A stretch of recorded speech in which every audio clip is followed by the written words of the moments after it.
In today's video, we're going to be talking about the spiritual meaning, the spiritual cause of back pain or spine pain. And from that perspective, not so much from the perspective of that spine pain, back pain is a problem. It's something that we want to fix and make go away so that we can get back to living our life the way we were living it. But through the lens of that pain, back pain, spine pain is bound up energy.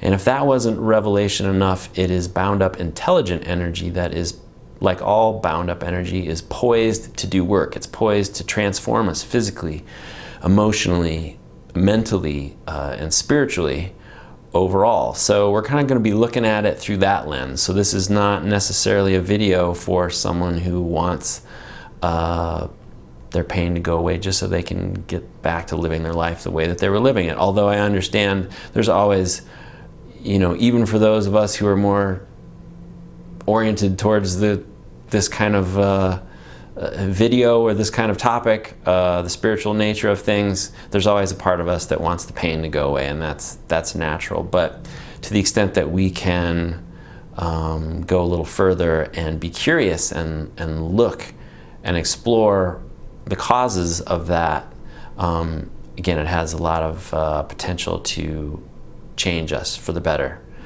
to transform our bodies and lives. And so that's kind of that's the lens that we're going to be looking through in this video.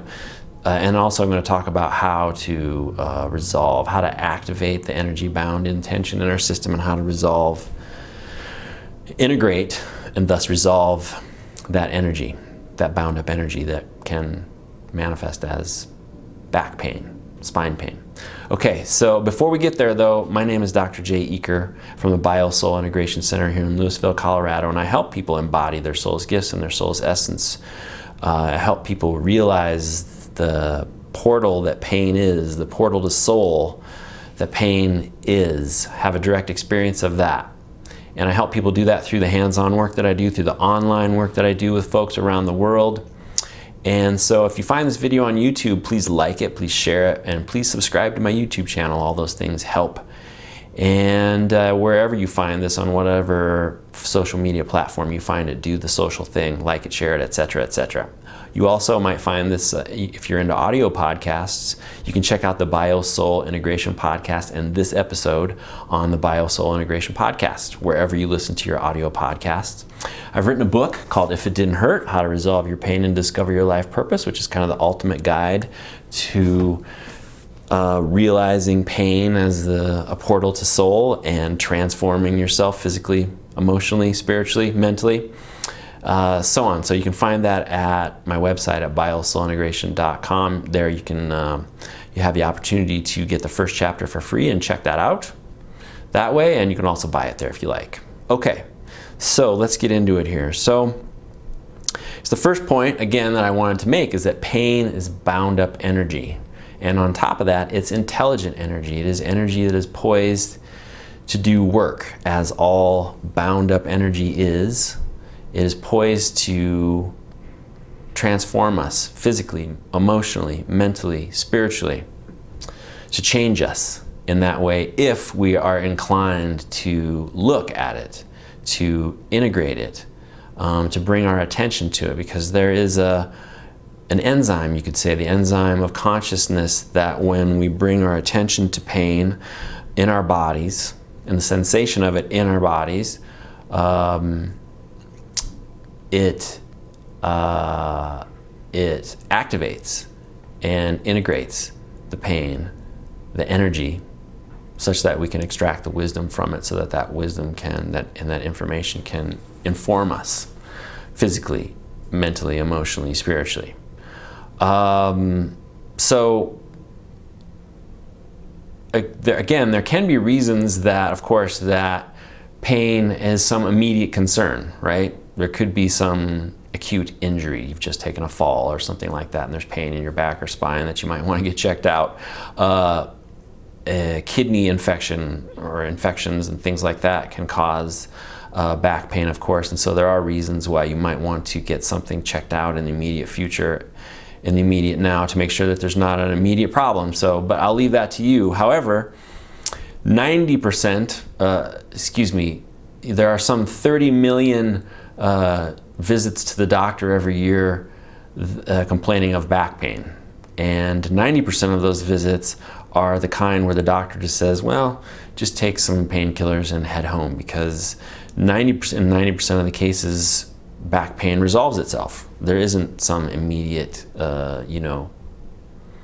concern to health.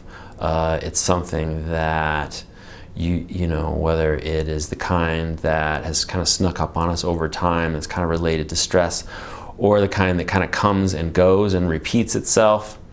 90%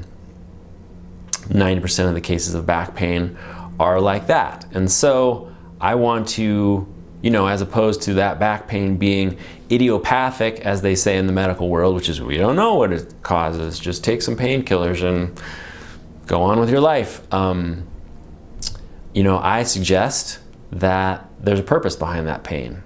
And that pain is bound up energy and intelligent energy, and that there is something there that's trying to come to the surface in your body and your life to try to influence you, to try to nudge you towards your evolution.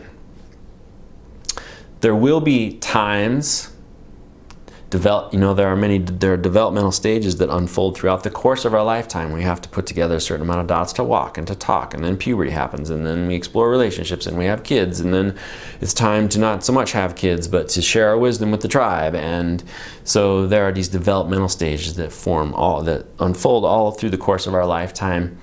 And when we are on the verge of one of those developmental stages, our bodies and our life will conspire to nudge us towards our evolution.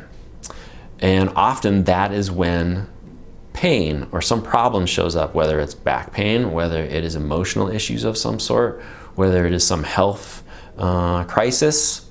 Those are all reasons, all things that can happen as this parts of ourselves that we've pushed away, that our body and our life say, okay, it was okay that we were sort of walling this part of ourselves off before. We needed to do that to protect ourselves. It was necessary.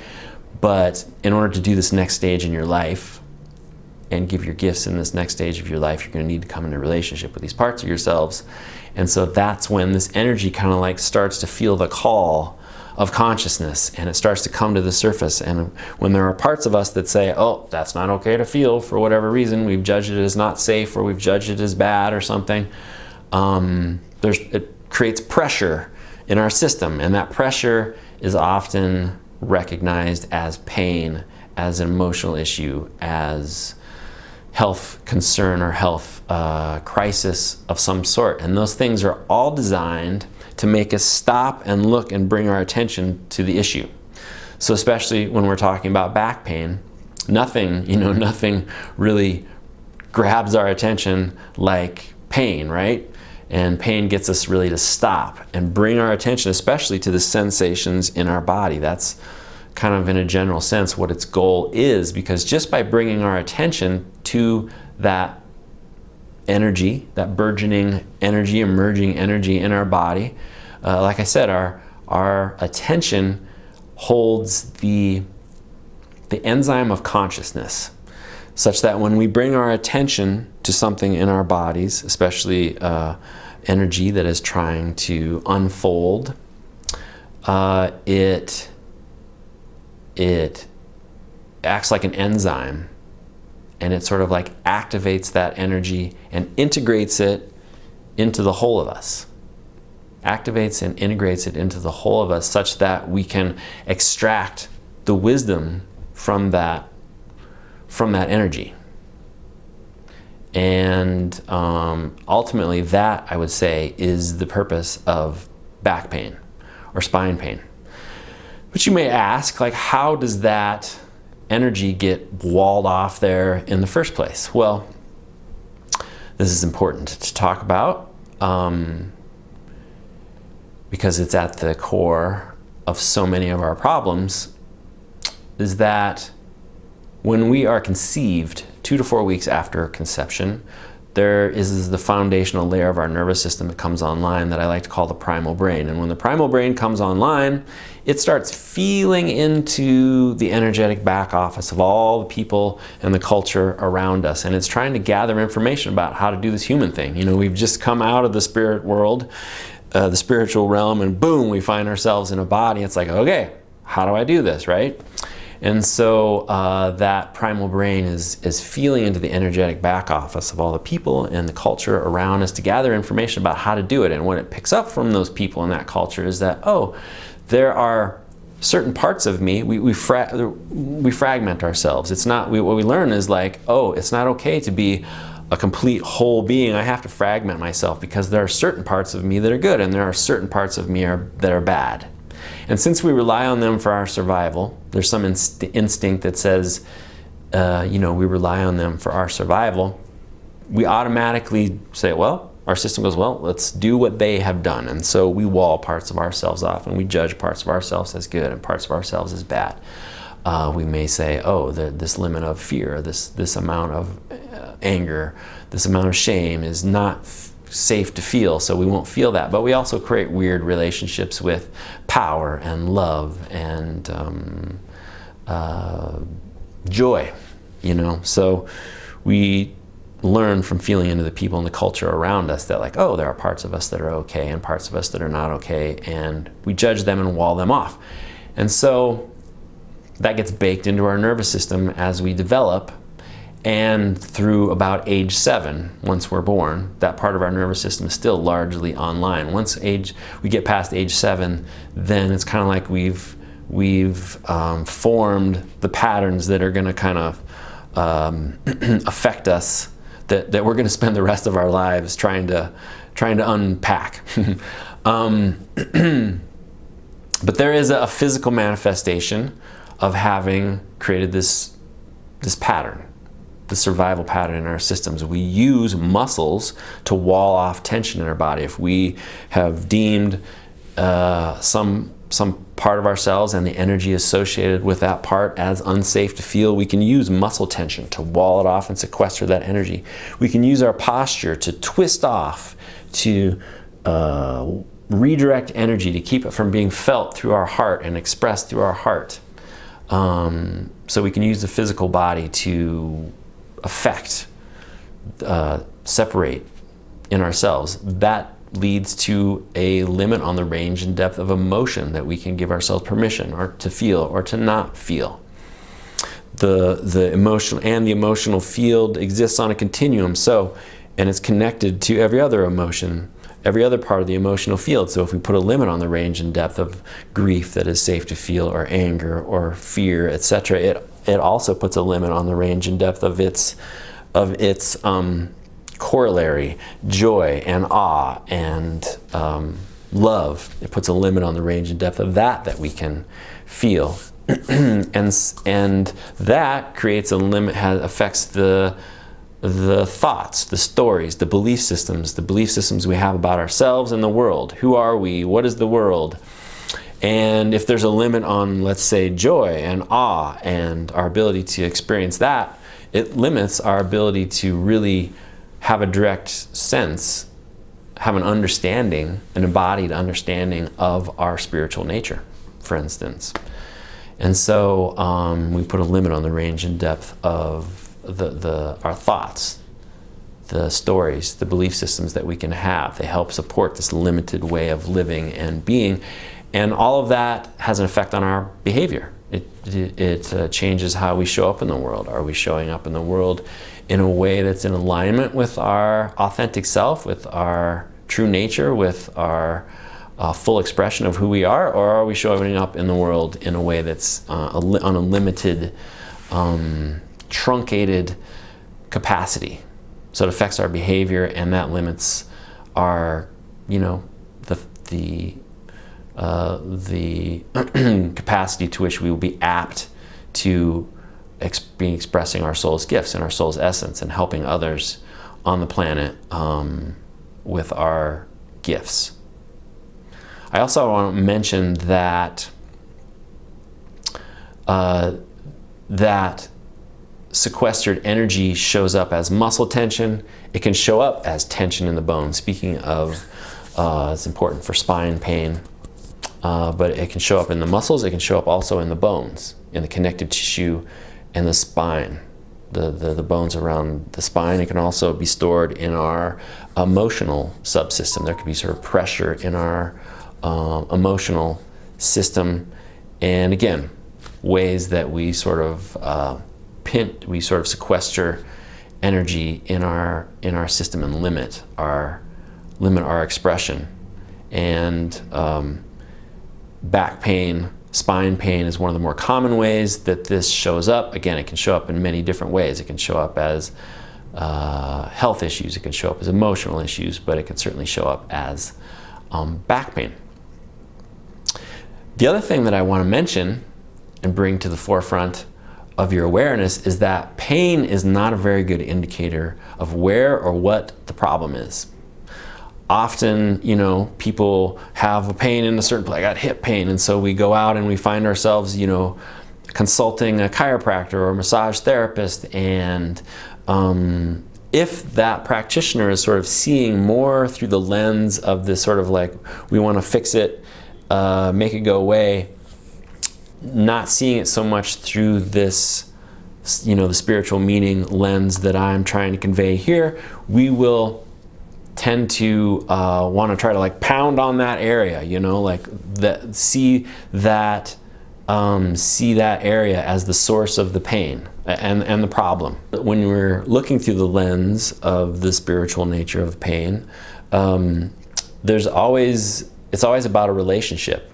Even if we're just looking at the structural level, for instance, maybe you have sacrum pain, but that sacrum pain can be in cahoots with a different part of our spine. It can be tied into our neck, the top of our neck, the bottom of our neck, the middle of our back, the low back, the other, that sacrum, that part of the sacrum can be tied into the other side of the sacrum, for instance. So there's always this relationship where involved, and that that relationship doesn't just isn't limited to the structural dimension. And by the way, that's any good chiropractor, any good massage therapist, any good rolfer, if they are aware of that sort of relationship dynamic,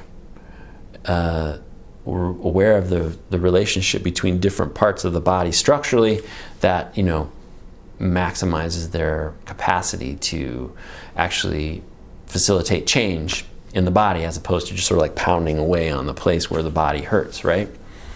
But that relationship aspect isn't limited to just structure. It also is tied into the other dimensions that we've talked about, the emotional, the mental aspects. So like there can be this connection between the sacrum pain that you're experiencing and the emotional subsystem.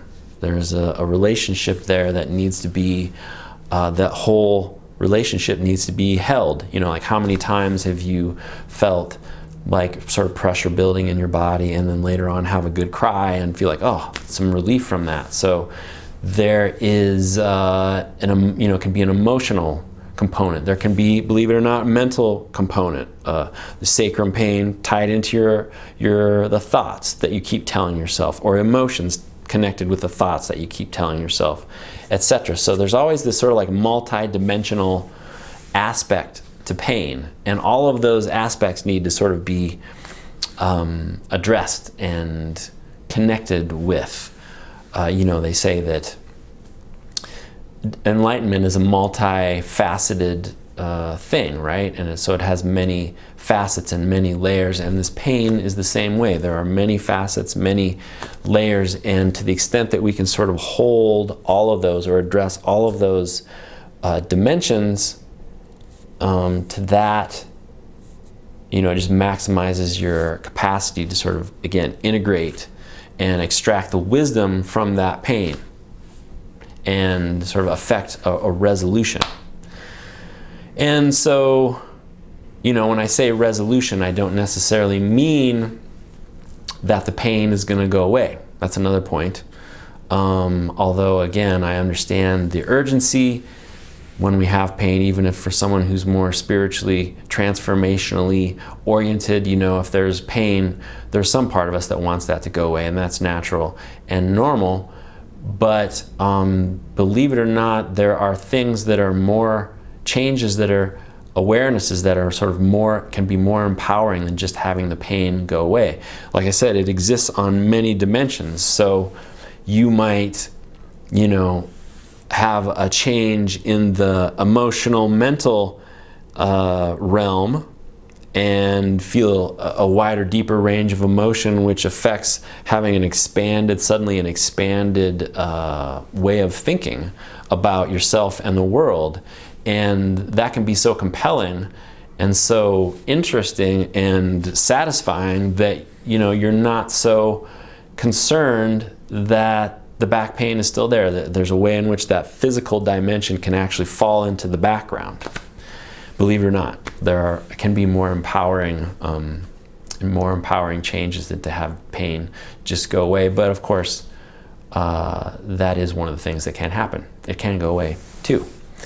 And often there is less when we're integrating the energy that's bound in tension in our system. In this way, there is a greater possibility that the pain will go away.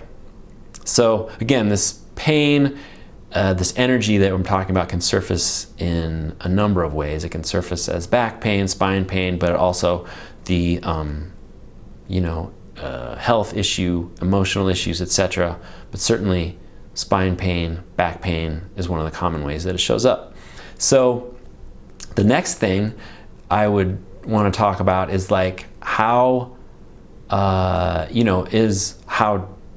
to resolve the pain. And that kind of gets into the different practitioners, different modalities, different techniques that you might utilize to help you resolve the pain, help you activate it and integrate it into your system.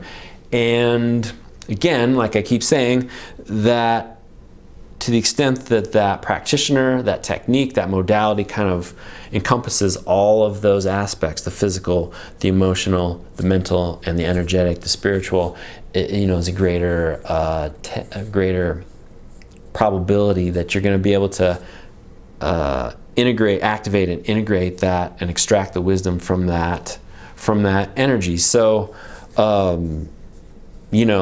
there are certain techniques, certain things that, I've come through the world of chiropractic, and then I found my way into something called network spinal analysis, which is a more energetically oriented technique that does tend to sort of encompass more of those aspects, not just the physical like conventional chiropractic does. But that, and similar to the work that I do now, which is something that I call BioSoul integration. Over the years of practicing, I've been doing this for like 20 years or so. My work is sort of transformed into its own thing, and I call that BioSoul integration. It too kind of encompasses more of those multiple dimensions to help integrate and activate and integrate the energy bound up in tension. But some of the things that I have integrated along the way are parts work. Parts work is a technique that comes out of the therapy world.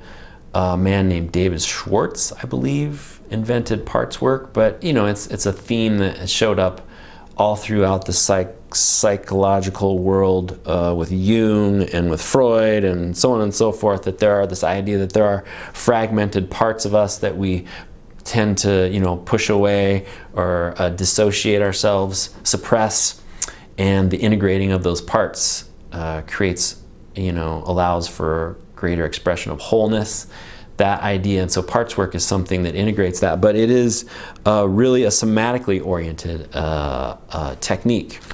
It is a body oriented technique where we're constantly bringing our attention to the sensations in our bodies. And there's some amazing things that happen when we can have a direct felt experience, focused experience of the sensation of this energy in our bodies. That's what starts to extract the wisdom from it.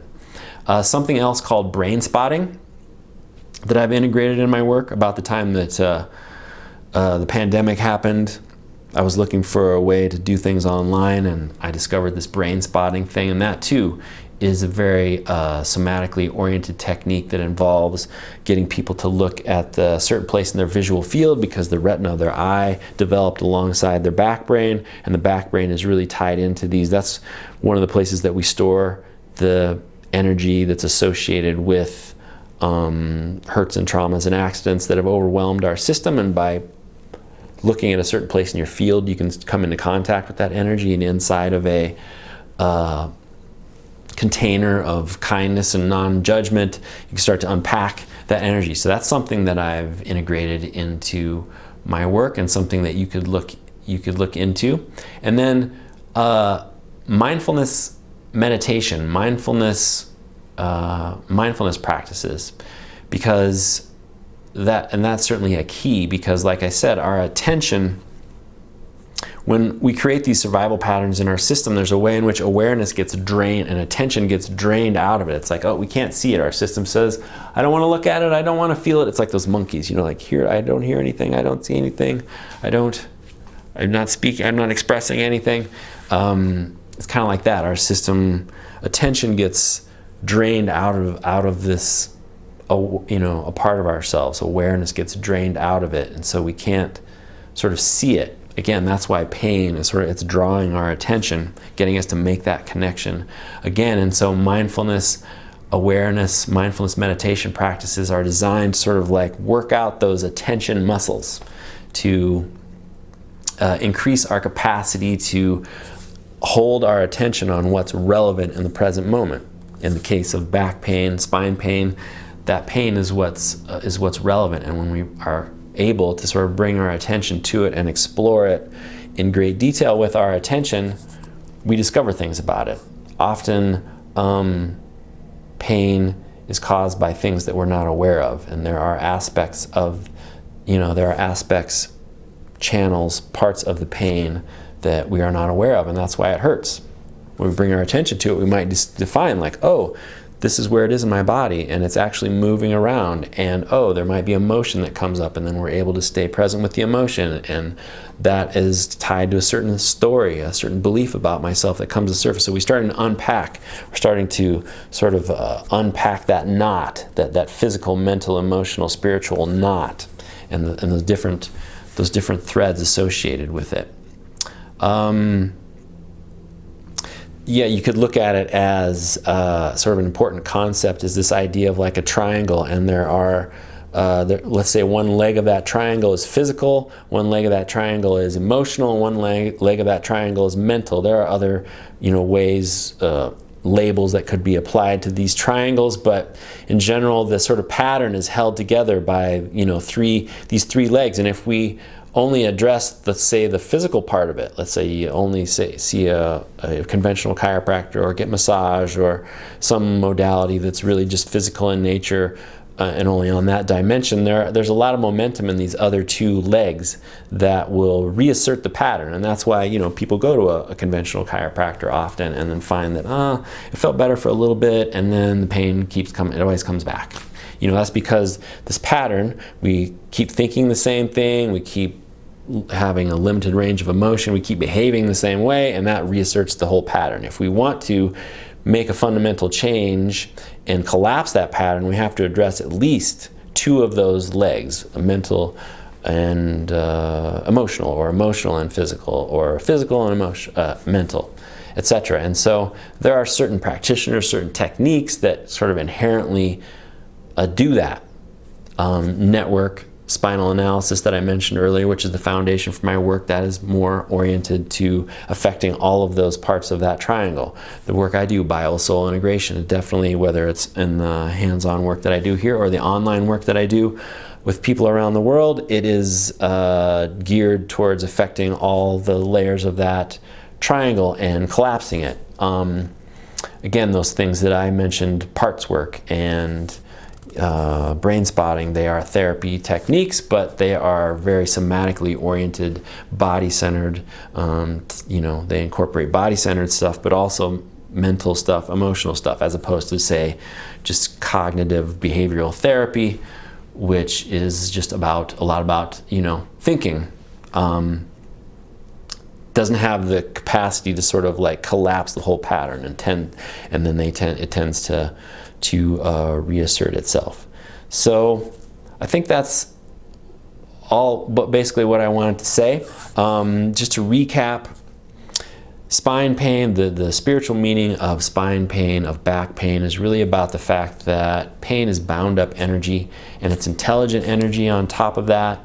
And if we can bring our attention to it and be curious about it, our attention contains a sort of enzyme of consciousness that will activate and integrate that into the whole of our system and extract the wisdom that is contained in that energy, which will nudge us towards our evolution, nudge us in all of those physical, mental, emotional, spiritual, behavior channels towards alignment with our authentic selves, alignment with our more spiritual selves, and expressing our soul's gifts onto the planet. So if you have liked this, if this was useful to you, please like it, please share it, please pass it along with those who might be interested. Please subscribe to my YouTube channel, do the social thing wherever you might find this. Check out my the podcast version of this, audio podcast version of this at the BioSoul Integration Podcast, if that's something that you're into. I've written this book, If It Didn't Hurt, How to Resolve Your Pain and Discover Your Life Purpose. You can find that on my website at biosoulintegration.com. You can get the first chapter there for free if you want, and you can buy it there as well in all of its forms: paperback, audio, ebook, and that's it. So if I hope you liked this video, and I look forward to seeing you in the next video, and I look forward to helping you express more life. So have a great day.